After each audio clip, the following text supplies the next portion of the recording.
Bonjour, donc je voudrais présenter dans cette vidéo la deuxième partie du chapitre 3 sur les variables aléatoires discrètes. Donc on a vu dans la première partie une définition de la variable aléatoire discrète et puis on a parlé de la loi de cette variable, la fonction de répartition et on a fini avec la définition de l'espérance, la variance et l'écart type. Maintenant, dans la deuxième partie, on va vous définir quelques lois discrètes usuelles qu'on peut utiliser dans la résolution de quelques problèmes. Donc, la première loi avec laquelle on va commencer, c'est la loi de Bernoulli. Donc,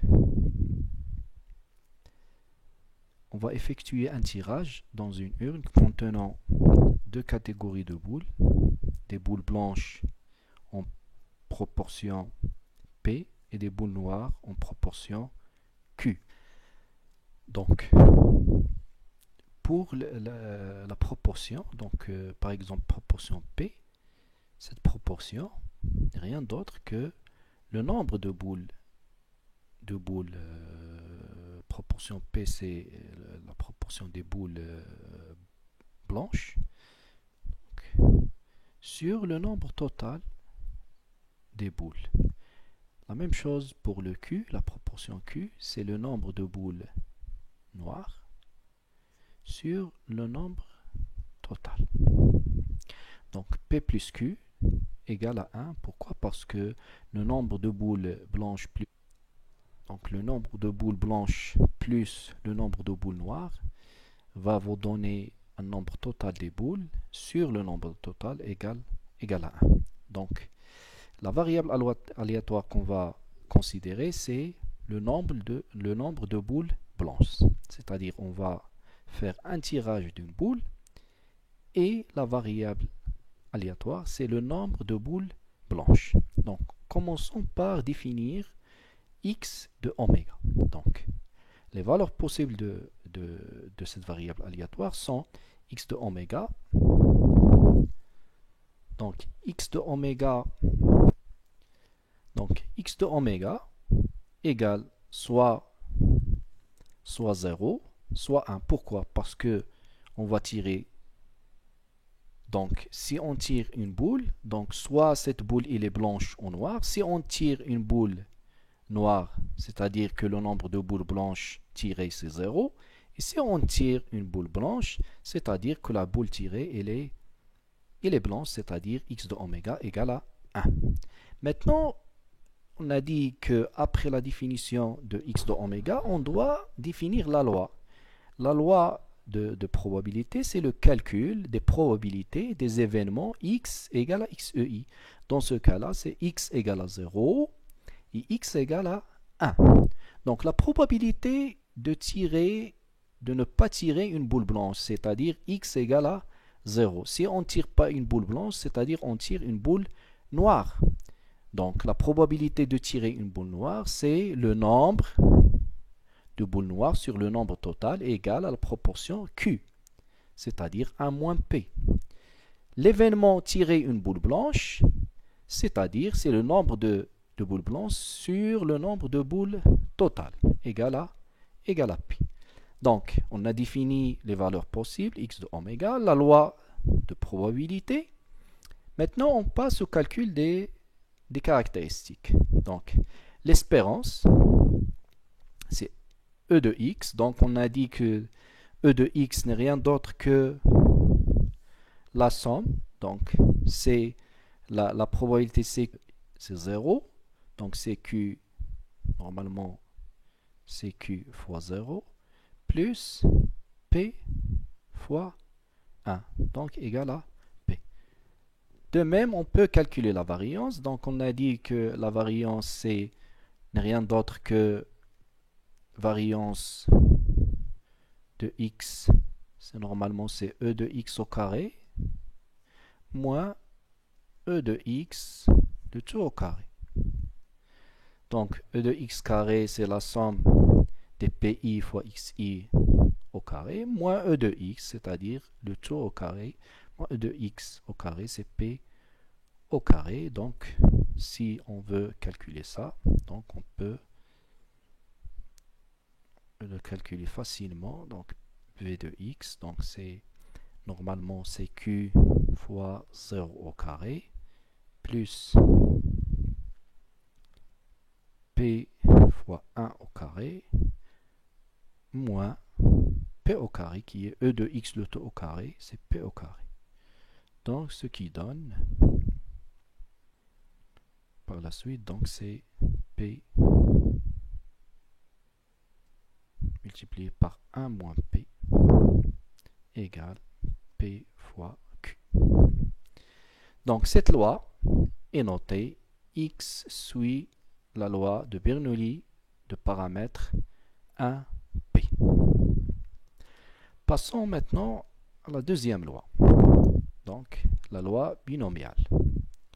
Donc maintenant, dans la loi binomiale, on va effectuer un tirage avec remise dans une urne contenant deux catégories de boules, des blanches en proportion P et des noires en proportion Q.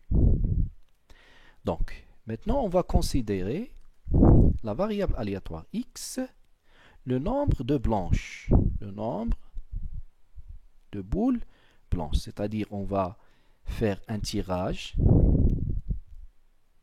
successif, bien sûr, de n boules, mais avec remise. Donc maintenant, on va considérer x, le nombre de boules blanches tirées parmi les n qu'on a tirées. Donc, le nombre de boules blanches, on va... Donc, premièrement, on va définir le x de oméga. X de oméga, c'est le nombre de boules blanches tirées. Donc, dans un tirage, soit on ne va pas tirer de boules blanches, soit on va tirer une boule blanche, soit deux, soit un nombre k, soit les n boules sont blanches. Donc, le x de oméga égale à l'ensemble 0, 1, 2 jusqu'à n. Donc, c'est une variable aléatoire discrète qui est finie. Maintenant, on va calculer la loi de cette probabilité. Le calcul de la loi de cette probabilité, c'est le calcul des probabilités des événements x égale à xi, avec xi appartient à x de oméga. C'est-à-dire qu'on va considérer un k qui appartient à x de oméga et on va calculer sa probabilité. Donc, probabilité de x égale à k, ça veut dire c'est la probabilité de l'événement avoir k boules blanches et le reste c'est des boules noires, c'est-à-dire on aura k boules blanches et n-k boules noires. C'est-à-dire que la probabilité d'avoir, par exemple, dans les premiers tirages, c'est-à-dire on va considérer comme si on a dans les premiers tirages un nombre k de boules blanches et le reste c'est n-k boules blanches. C'est-à-dire que la probabilité d'avoir k boules blanches en premier lieu et le reste des boules noires en deuxième lieu, c'est normalement c'est la probabilité, c'est p à la puissance k multiplié par q à la puissance n-k.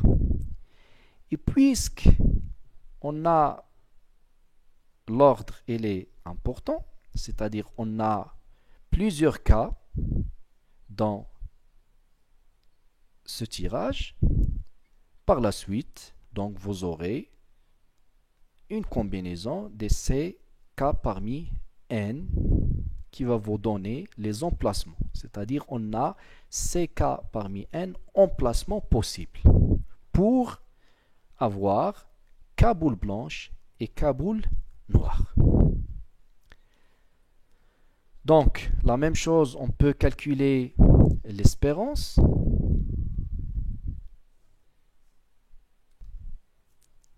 Donc, l'espérance, dans ce cas-là, E de x égale n fois p.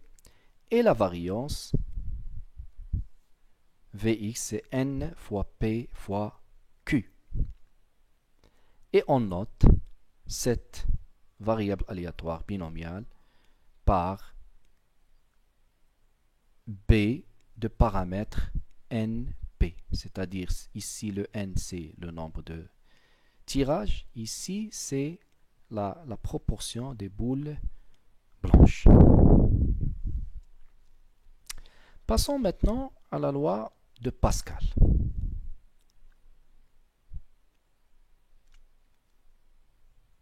Donc, dans la loi de Pascal, on va considérer un tirage avec remise dans une urne contenant deux catégories de boules, des boules blanches en proportion P et des boules noires en proportion Q.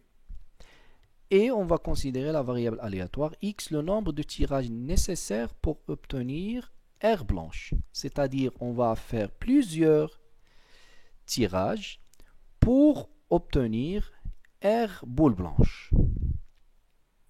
Donc, la première des choses, c'est la définition de X de oméga. Donc, X de oméga, c'est le nombre de tirages nécessaires pour avoir R blanche. Soit, donc, on va faire R tirages et à chaque tirage, on aura une boule blanche. C'est-à-dire, dans ce cas-là, vous aurez le petit r. Soit on va faire R plus 1 tirage pour avoir R blanche, c'est-à-dire qu'on a eu une boule noire et le reste c'est des boules blanches, et ainsi de suite. Soit R plus 2, soit R plus 3 jusqu'à le nombre K, soit un tirage qui est infini pour avoir R blanche. C'est-à-dire que X de oméga égale à R plus 1 jusqu'à l'infini. Donc, la probabilité, c'est-à-dire la loi dans ce cas-là, la loi de cette variable aléatoire, P de x égale à K, c'est la combinaison de R-1 parmi K-1, P à la puissance R, Q à la puissance K moins R. Le K, bien sûr, il appartient à X de oméga et le K, il est supérieur ou égal à R. En calculant l'espérance, ça va vous donner espérance de X égale R sur P et la variance, c'est R fois Q sur P au carré ou R fois 1 moins P sur P au carré. Donc la différence qui existe entre la loi binomiale et la loi de Pascal, c'est que dans la loi binomiale, le nombre de tirages il est fixe, c'est-à-dire c'est n tirages successifs avec remise pour avoir un nombre de blanches, mais dans la loi de Pascal, c'est un tirage aussi successif avec remise, mais la variable aléatoire qu'on va considérer, c'est le nombre de tirages nécessaires pour avoir R blanche. Donc ici, le X de oméga, il est infini. Ici, il est fini. Donc, voilà. Donc, finalement, on peut calculer l'espérance de la variable aléatoire, puis la variance, et on note cette loi de Pascal par Pascal de paramètre R, P. Donc, comme remarque, lorsque le R égale à 1, alors la loi de Pascal est appelée loi géométrique notée G de P. Il correspond à un tirage avec remise jusqu'à l'obtention de la première boule blanche. Donc, la loi de Pascal est également appelée loi binomiale négative.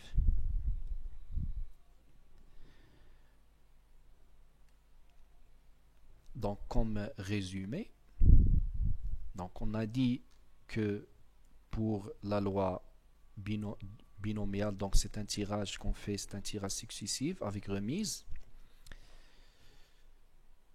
Dans une urne contient deux catégories de boules blanches et noires en proportion P et Q. Et on considère la variable aléatoire x, le nombre de boules blanches. Donc premièrement, il faut commencer par le x de oméga. Par la suite, donc le x de oméga, c'est le nombre de boules blanches dans les n tirages. Donc ça commence par 0 et ça finit par n. Donc c'est une variable aléatoire discrète, finie. Et par la suite, il faut calculer la probabilité d'un événement x égale à k, c'est-à-dire le nombre de boules blanches c'est k, le nombre de boules tirées c'est le nombre de boules blanches tirées c'est k, et k appartenant à x de oméga. C'est-à-dire on définit la loi de x. Par la suite, on peut calculer e de x, l'espérance mathématique de x, la variance, et on a noté cette loi par n de p. Pour la loi de Pascal, donc, on fait des tirages successifs avec remise dans une urne qui contient deux catégories de boules. Donc, la différence qui existe, c'est que ici, on fait un nombre de tirages nécessaire pour obtenir R blanche. Par la suite, donc, on définit x de oméga. Donc, ça commence par R plus 1 jusqu'à infini. Et on calcule la probabilité de x égale à k avec k égale à x de oméga. Et on peut calculer donc l'espérance mathématique, c'est la somme des pi fois xi. Donc, finalement, égale R sur P. La variance de x, R fois Q sur P au carré. Et on note cette loi par Pascal RP. Donc, dans le cas de R égale à 1, c'est une loi géométrique. Mais à la fin, on va donner une autre façon de voir la loi géométrique. Maintenant, on va passer à la loi de Poisson. Donc, la loi de Poisson, c'est une loi qui décrit le comportement de la variable aléatoire x, qui est le nombre d'événements se produisant dans un temps fixé. Donc ces événements se produisent avec une moyenne connue lambda, supérieure à 0, et l'occurrence d'un événement est indépendant du temps, écoulé depuis l'événement précédent. Donc les valeurs possibles, x de oméga, c'est l'ensemble n, parce que soit vous aurez, donc ça commence par 0, donc le nombre d'événements qui se produisent dans un temps fixé, soit c'est 0, soit 1, soit 2, et ainsi de suite jusqu'à infini. Donc la probabilité ou le calcul de la loi de probabilité, c'est de calculer la probabilité de x égale à k, avec k appartenant à x de oméga. C'est exponentielle moins lambda, lambda à la puissance k sur factoriel de 2k. En calculant l'espérance mathématique de x, c'est lambda. La variance aussi, c'est lambda. Et on note cette variable-là par Poisson P de lambda. Poisson de paramètre lambda. Comme remarque, donc maintenant on peut voir la loi géométrique. On a dit que la loi géométrique, c'est une loi de Pascal avec le petit r égal à 1. Mais on peut voir la loi géométrique de la façon suivante. C'est-à-dire, on va considérer x, la variable aléatoire réelle. C'est le nombre de boules noires précédant la première boule blanche. C'est-à-dire, on va faire des tirages, mais on va considérer le x, la variable aléatoire, c'est le nombre de boules noires qui précèdent la première boule blanche. Donc, soit x de oméga c'est 0, c'est-à-dire le premier tirage on va voir une blanche, c'est-à-dire que le nombre de boules noires tirées avant de tirer la première boule blanche c'est 0. Soit c'est 1, c'est-à-dire qu'on a tiré à la première fois une boule noire et par la suite on a tiré une boule blanche et ainsi de suite, donc jusqu'à k jusqu'à infini. Donc en calculant aussi les probabilités des événements x égale à k avec k égale à appartient à x de oméga. Donc c'est P, parce que P c'est la proportion des boules blanches, parce on aura une seule boule blanche, fois Q à la puissance K, parce qu'on aurait K boules noires qui vont précéder la première boule blanche. Et par la suite, l'espérance E de x, c'est Q sur P, ou 1 moins P sur P. La variance, c'est Q sur P au carré, c'est 1 moins P sur P au carré. Donc, dans cette séance, donc, on a vu quelques lois usuelles. Donc, à savoir, on a commencé par la loi de Bernoulli, puis on a passé à la loi binomiale, et par la suite, la loi de Pascal, la loi géométrique et la loi de Poisson. Et on a vu une autre façon de voir la loi géométrique. Donc, dans la prochaine séance ou la prochaine vidéo, on va essayer de vous donner quelques applications sur le troisième chapitre qui est les variables aléatoires discrètes.